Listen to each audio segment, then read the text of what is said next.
صلی اللہ علیہ وسلم نے جس دور میں اس کا آغاز کیا تو بہت بڑے بڑے مسائل ان کو درپیش تھے. بڑی بڑی طاقتیں،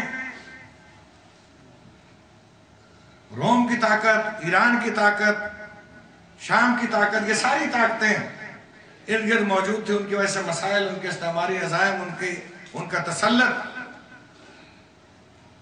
پھر معاشرے کے اندر جس معاشرے میں وہ کام کر رہے تھے دیگر بہت سارے مسائل تھے.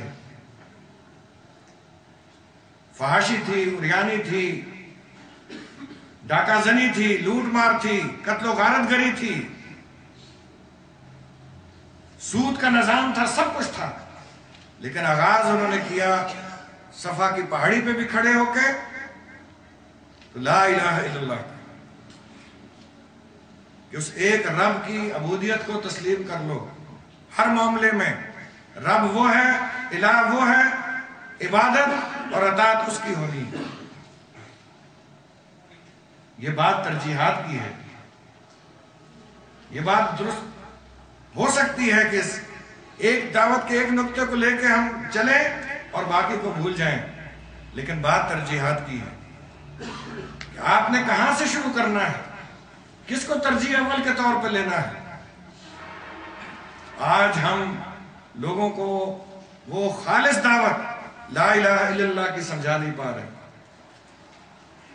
اور پھر وقت نے یہ بھی ثابت کیا کہ جب تطہیر افکار ہوئے، جب لوگ اس کو سمجھ پائے، جب ان کی فکر اور سوچ درست ہوئی، اس کے نتیجے میں پھر افراد ملے،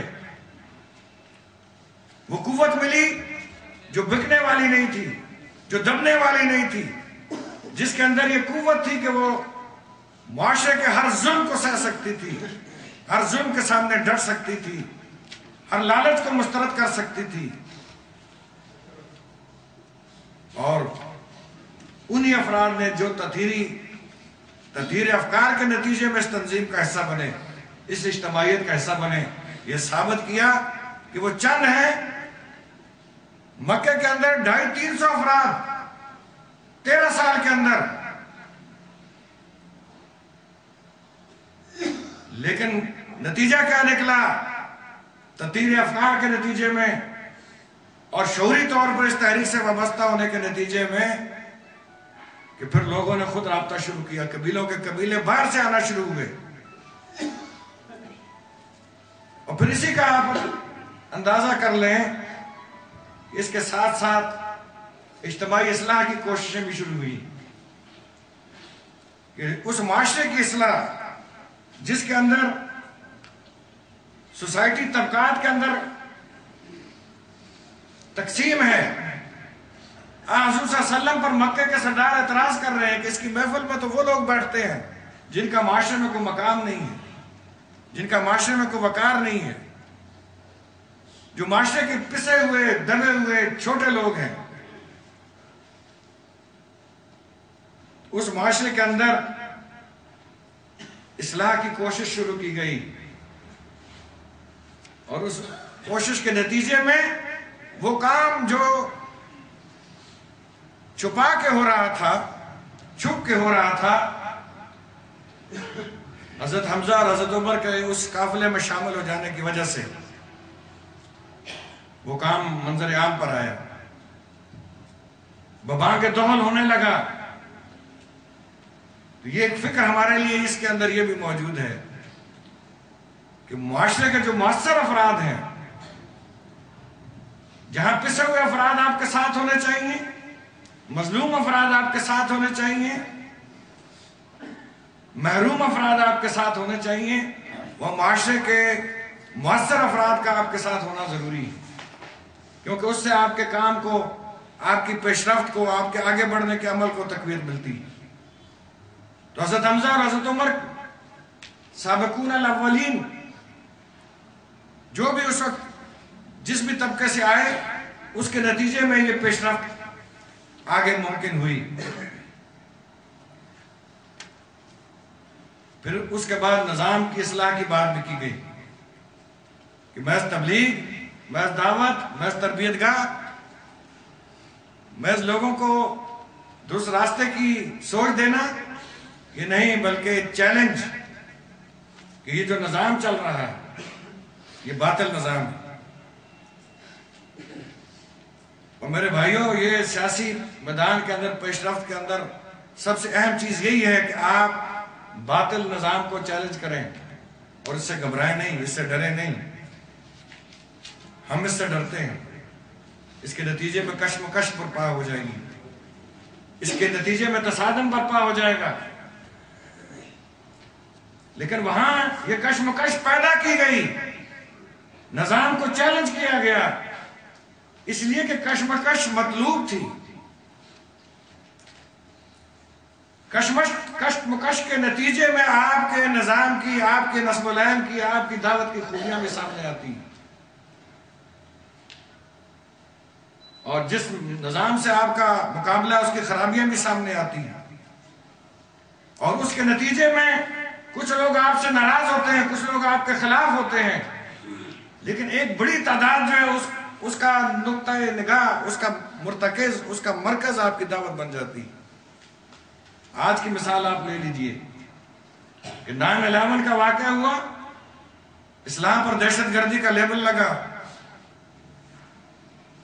اور کل آپ نے فگر دیکھ لیے کہ کس طور پہ ہمارا معاشرہ جو ہے وہ شکار بنا. لیکن اس کے نتیجے میں ایک کشمکش برپا ہوئی، اسلام اور تہذیبوں کے تصادم کی بات ہوئی، اور دنیا متوجہ ہوئی کہ قرآن کیا ہے، اسلام کیا ہے. اس کے نتیجے میں شر کے نتیجے میں ایک بلائی بھی پیدا ہوئی. لوگوں نے آپ کی طرف رجوع کیا. تو جب باطل نظام کو آپ چیلنج کرتے ہیں، جب باطل قوتوں کو آپ چیلنج کرتے ہیں، ان کے مد مقابل کھڑے ہوتے ہیں اور ان کے نظام کی خرابیاں بیان کرتے ہیں اور اپنے نظام کی خوبیاں بیان کرتے ہیں، تو اس سے کشمکش برپا ہوتی ہے.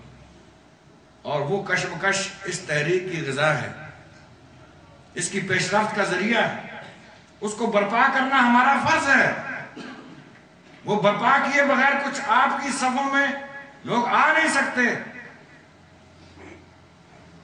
اسی کشمکش کے نتیجے میں آپ کی قوت کے اندر اضافہ جو ہے وہ ممکن ہو سکتا ہے. پھر اسی میں ایک بات یہ ہے کہ ہمارا ایک معاشرے کے اندر اثر و نفوذ کا ایک نظریہ بن جاتا ہے کہ جی تمام میدانوں کے اندر ہمیں اپنے ادارے بنانے ہیں، ہمیں کام کرنا ہے. اچھی بات ہے، تعلیم کے اندر بھی ہم ادارہ بنا لیں، ریلیف کے اندر بھی بنا لیں، صحت کے اندر بھی بنا لیں، اور اس سے لوگوں کو ریلیف ملے گا. اور ریلیف کا سیاسی پیش رفت پر کیا اثر ہوتا ہے یہ بھی آپ نے دیکھ لیا. لیکن اس سے ایک زیادہ مؤثر راستہ موجود ہے جس کو ہم اختیار نہیں کرتے، اور وہ ہے کہ جو پہلے سے موجود ادارے ہیں، چاہے وہ حکومت کے ہیں، چاہے وہ دیگر بڑے ادارے ہیں، ان کے اندر اثر و نفوذ کی نہ ہماری کوئی منصوبہ بندی ہوتی ہے، نہ کوئی حکمت عملی ہوتی ہے. اگر ان اداروں کے اندر جس حکومت کو، جس باطل نظام کو ہم چیلنج کر رہے ہیں، ان کا جو نظام حکومت ہے، اس کے جو ادارے ہیں یا ان کے سپانسر جو ادارے ہیں، اگر ان کے اندر ہم اپنی قوت داخل کرتے چلے جائیں، اس کے اندر اثر و نفوذ پیدا کرتے چلے جائیں، تو پھر یہ پیش رفت بہت آسانی سے، بہت تیزی سے آگے ہو سکتی ہے. لیکن اس چیز کو بھی ہم نظر انداز کرتے چلے آ رہے ہیں. پھر سیاسی میدان کے اندر پیش رفت کرنے کے لیے سب سے بڑی چیز ہمارے جو سیاسی قیادت ہے، چاہے وہ مقامی جماعت کی سطح پر ہے، چاہے وہ یونین کونسل کی سطح پر ہے، چاہے وہ حلقے کی سطح پر ہے، اس کو اپنے علاقے کی، اپنی ریجن کی، اپنے ضلع کی، اپنے حلقے کی، اس کے مسائل سے آگاہی جس طور ہونی چاہیے اس سے ہم محروم ہیں. ہمیں ان مسائل کا ادراک نہیں ہوتا، لہذا ہم ان کے حل کرنے کے لیے کوئی کردار بھی ادا کرنے کی پوزیشن میں نہیں ہوتے. تو مسائل کو حل کرنا ہمیں عوام کے قریب لائے گا اور عوام کو ہمارے قریب لائے گا. لیکن مسائل تب حل ہوں گے جب مسائل ہم آئیڈینٹیفائی کر سکیں گے، ان کی نشاندہی کر سکیں گے اور ان کے بارے میں بات کر سکیں گے ان کے بعد